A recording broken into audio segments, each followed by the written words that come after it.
ഉത്തർപ്രദേശ് മിൽക്കിപൂർ ഉപതെരഞ്ഞെടുപ്പ് ബി.ജെ.പിക്ക് അഭിമാന പോരാട്ടമായിരുന്നു. 2022-ൽ ബി.ജെ.പിക്ക് നഷ്ടപ്പെട്ട മണ്ഡലം തിരിച്ചു നൽകിയാണ് ജനങ്ങൾ സമാജ്വാദി പാർട്ടിക്ക് മറുപടി നൽകിയത്. പ്രധാനമന്ത്രി നരേന്ദ്രമോദിയുടെയും മുഖ്യമന്ത്രി യോഗി ആദിത്യനാഥിൻ്റെയും വികസന പ്രവർത്തനങ്ങൾക്ക് ഒപ്പം നിൽക്കുന്നു എന്ന് ഒരിക്കൽ കൂടി തെളിയിച്ചിരിക്കുകയാണ് മിൽക്കിപൂർ ജനത. 2022-ലെ നിയമസഭാ തെരഞ്ഞെടുപ്പിന്റെ ആവർത്തനമായിരുന്നു സമാജ്വാദി പാർട്ടി പ്രതീക്ഷിച്ചത്. എന്നാൽ ചിലർ വരുമ്പോൾ ചരിത്രം വഴിമാറുമെന്ന് സമാജ്വാദി പാർട്ടി നേതാക്കളും സ്ഥാനാർത്ഥിയായ അജിത് പ്രസാദും തിരിച്ചറിഞ്ഞു. മിൽക്കിപൂർ മണ്ഡലത്തിലെ മുൻ MLA ആയ അവധേഷ് പ്രസാദിന്റെ മകൻ അജിത് പ്രസാദിനെ നിലം പതിപ്പിച്ചായിരുന്നു ബി.ജെ.പിയുടെ മിന്നും വിജയം. 2022-ൽ ബി.ജെ.പിക്ക് നഷ്ടപ്പെട്ട മണ്ഡലം ചന്ദ്രബാനു പാസ്വാനിലൂടെ പാർട്ടി തിരിച്ചുപിടിച്ചു.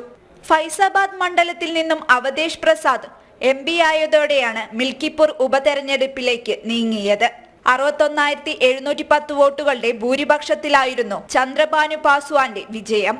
ബി.ജെ.പി സ്ഥാനാർത്ഥി 1,46,397 വോട്ടുകൾ നേടിയപ്പോൾ അജിത് പ്രസാദിന് 84,687 വോട്ടുകളാണ് ലഭിച്ചത്. ബി.ജെ.പിയെ സംബന്ധിച്ചിടത്തോളം ഉപതെരഞ്ഞെടുപ്പ് അഭിമാന പോരാട്ടമായിരുന്നു. 2022-ലെ നിയമസഭാ തെരഞ്ഞെടുപ്പിൽ അയോധ്യ ജില്ലയിൽ ബി.ജെ.പി പരാജയപ്പെട്ട ഒരേയൊരു മണ്ഡലമായിരുന്നു മിൽക്കിപൂർ.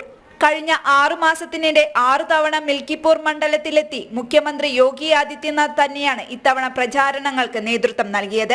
65.35% പോളിംഗ് രേഖപ്പെടുത്തിയാണ് മിൽക്കിപൂർ നിവാസികൾ സമാജ്വാദി പാർട്ടിക്ക് മറുപടി നൽകിയത്. കഴിഞ്ഞ തവണ 60.44% ഇവിടുത്തെ പോളിംഗ്. കുടുംബ രാഷ്ട്രീയത്തിനും അഴിമതിക്കും ഫുൾ സ്റ്റോപ്പ് ഇടുന്നത് കൂടിയായിരുന്നു ബി.ജെ.പിയുടെ വിജയം.